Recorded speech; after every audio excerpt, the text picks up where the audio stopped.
Good afternoon, everybody, and welcome to another exciting episode of Late for the Party on Anchor FM. I am your host, Mellodious, aka Coverboi, the Modern Marvel. That's right, you guys. We're going to get into a quick-fire review of Disney Plus's WandaVision. Man, I must say, and I'm gonna keep it spoiler free because honestly, you guys just need to catch up and watch it. And it's not very long because I actually caught up within under like maybe a day. I caught up within the day and like even before work, and I started somewhere like around.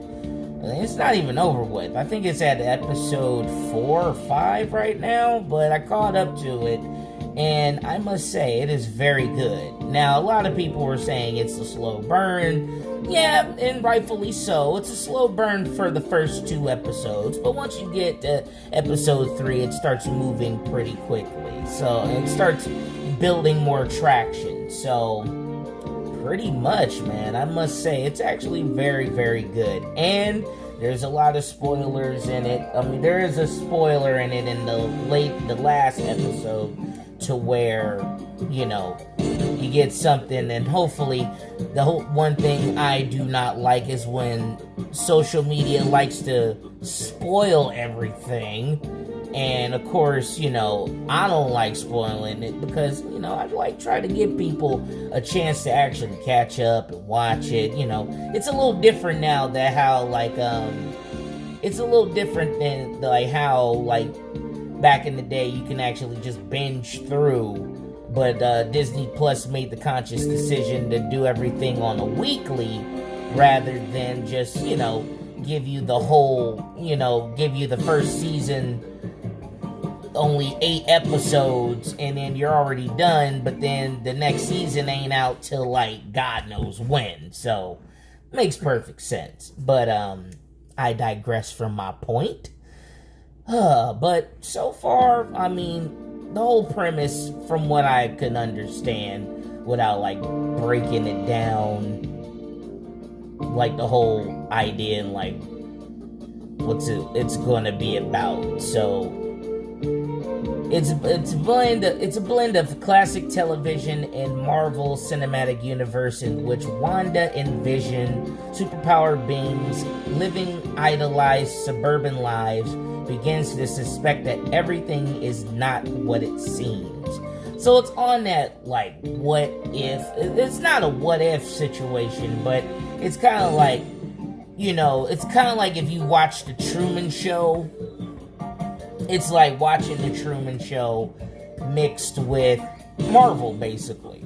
You know, it's kind of like on that vein. Yeah, I could really say that.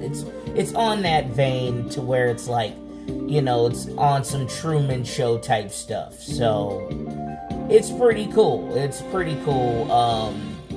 I really have no complaints about it. And once the wheels start turning, you'll really start understanding what's going on and like how everything meshes in with each other. So, I mean, dude, and this is keeping it mad spoiler. I really don't want to say anything because there's so much that goes on, and I don't want to say anything because honestly, I'd rather give everybody that fighting chance to actually watch the show and actually watch it and actually enjoy it. And believe me, come on, you guys, it's not that bad. I mean, you guys can sit there and watch Bridgerton.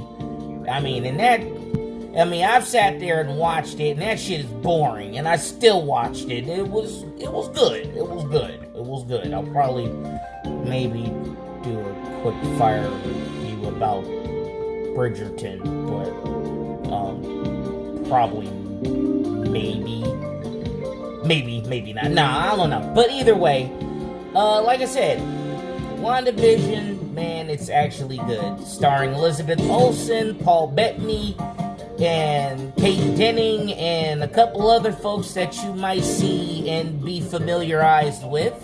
So, either way, you guys, like I said, I'm trying to keep it mad spoiler, and I've been saying that a lot, but I just want to keep that in mind because, truth be told, I really don't want to spoil it for you guys. I actually want to get into a panel and actually talk about it, because honestly, so far WandaVision is moving pretty good, and right now, so far, with all the episodes that I've seen and how the buildup is, I'm gonna give it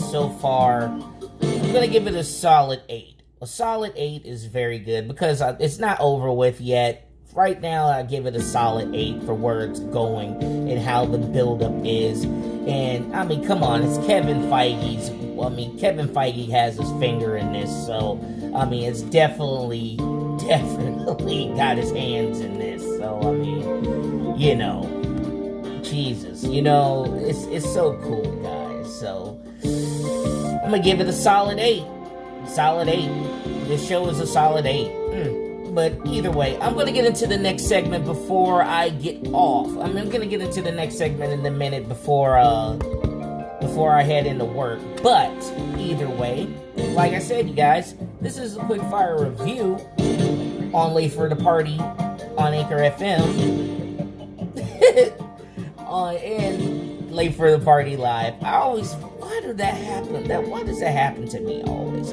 But either way, please like, comment, share, subscribe to the YouTube channel, and support the podcast on Anchor FM, or you can listen to it on all other 10 platforms like Spotify, Castbox, and all other stuff, and just look for the face.